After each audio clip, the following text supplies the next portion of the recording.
I'd say, Kevin, if the business world at large has any impression of Juniper, it's that it has long had this profitable and successful role as the number 2 to Cisco.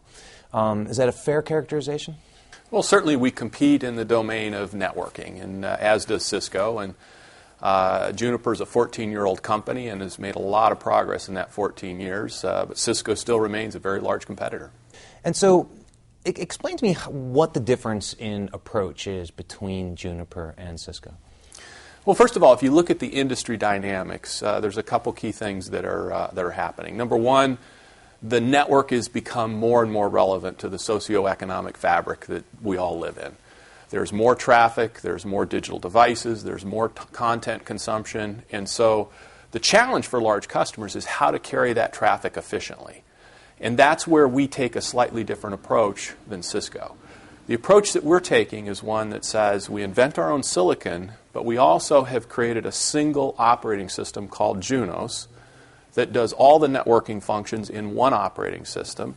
And we've opened up a set of application programming interfaces so that we have third parties that also innovate on top of Junos. And that's a very different approach than the one that Cisco has taken. Okay, so I'm a telephone company or a major corporate customer, and I need plumbing to make my network work. And you want me to use Junos, but if I'm not using that, what am I doing through a Cisco approach or through another competitive approach? Well, if you look at the legacy network providers, over the last 10 years, the approach that they have taken is a very hardware box-oriented approach. You know, there have been over 150 acquisitions in the networking space in the last 10 years.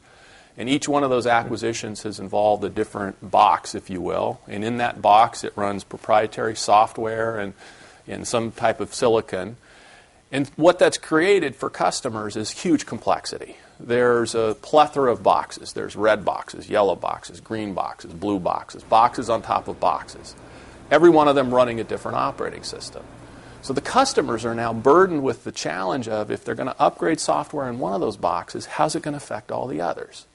In our approach with Junos, it doesn't matter. It's one Junos operating system, so it works seamlessly with industry standards, and it simplifies the process of managing these large-scale networks. So in order for you to succeed, do you need to get these existing customers with lots of boxes to rip those boxes out and to put your box in? Well, certainly that's what we've seen. As market share has shifted and as Juniper introduced the first core router, we rapidly took market share in core routing.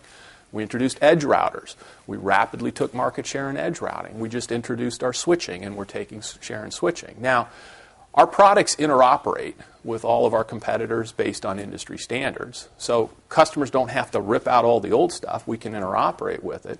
But what you see customers doing over time is shifting the priority to a more efficient solution, which involves a single operating system and the approach that we're taking. And that's really the differentiation